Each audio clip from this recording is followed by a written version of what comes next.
I think it's very important to understand that our challenge in the digital age is not how to use tools or devices, but how to live well at the time of internet.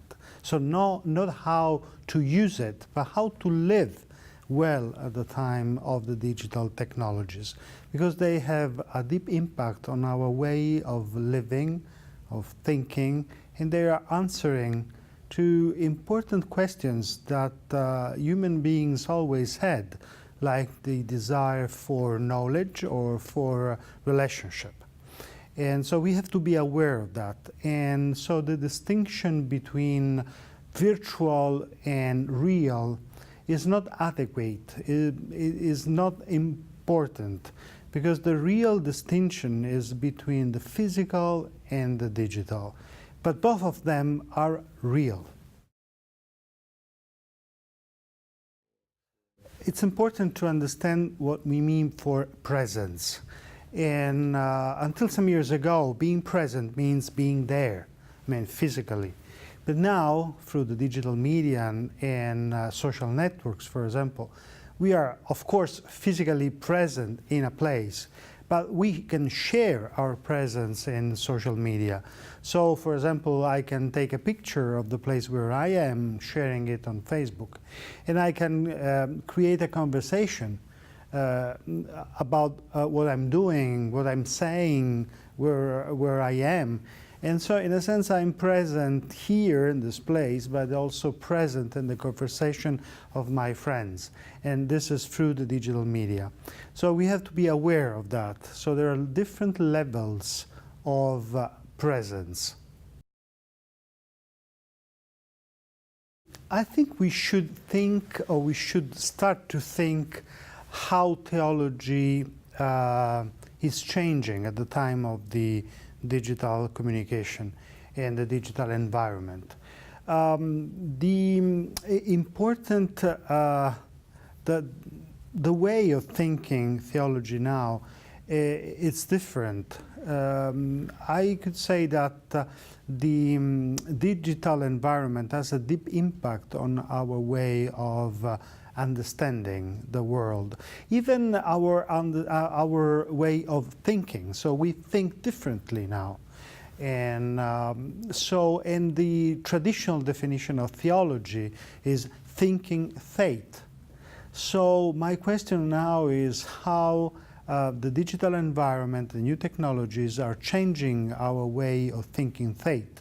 And this is one of the most important questions now, because the digital technology have a very deep impact on our understanding of culture and even in our way of discussing questions. So it's a big challenge to try to understand how the digital environment is affecting our way of thinking faith.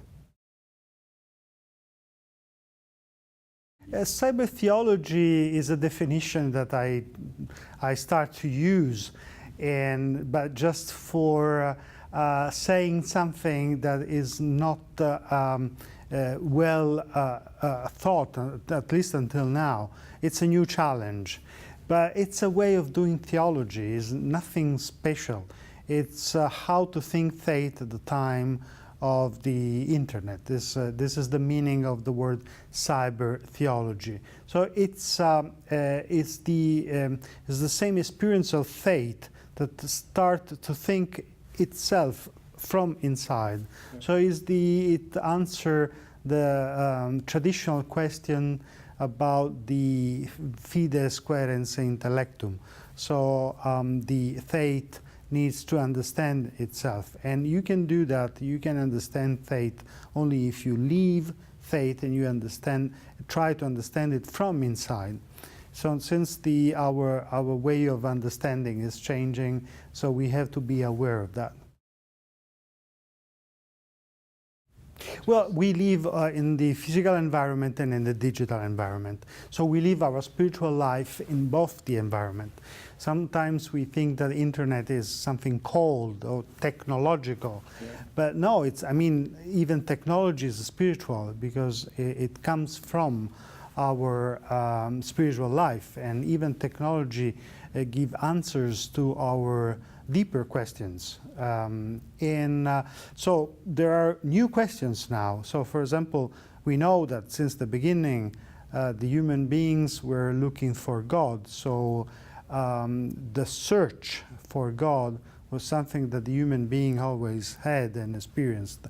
But now the question is how to think the search for God at the time of the search engines. And this is an important question. Another important question is which kind of a spiritual life we are living. Because we are used to think about, to talk about interiority, which means going deeper, no? To go deeper. But we know that the young generation is very used to interact, to do interactive and even immersive experiences. And interaction for us means, the old generation can say, means to be superficial. And going deeper, it's something different. But now the new generation, the young generation, there's the young people are starting to think differently, even to have a different kind of spiritual life, and they go deeper if they connect dots. So different experiences, different things, even very different one one to the other. And so for us it's a huge challenge how to put together interiority and interactivity, how to explore the spiritual realm, understanding that the young generation are used to connect dots for going deeper.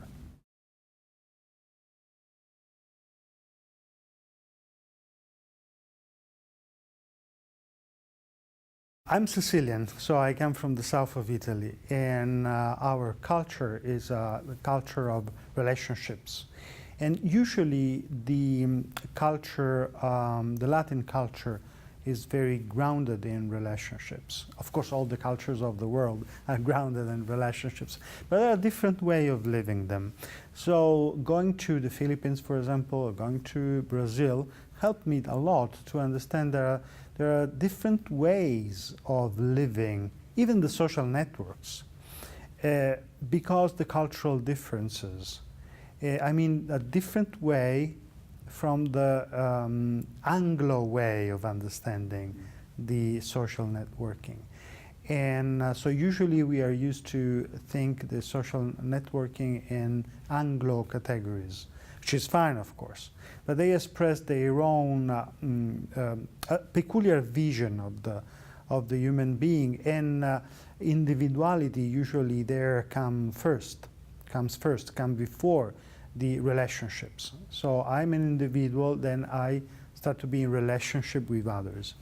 In other cultures, especially the culture I knew a little bit better, so in the Philippines and Brazil, of course, and south of Italy, relationships come first. So in a sense, you become an individual because you come out from a tissue of relationships. So a network of relationships. So the network comes first. And this, I think, different, I think it generated a different way of understanding even the presence on internet. It's an hypothesis, of course, but I think it's fascinating. What really struck me about Pope Francis is that he doesn't communicate. He's just present. And he's present, he's where he is. And this presence communicates something. And this what really struck me. He's always where he is. And he has no strategies for communicating. It's just himself.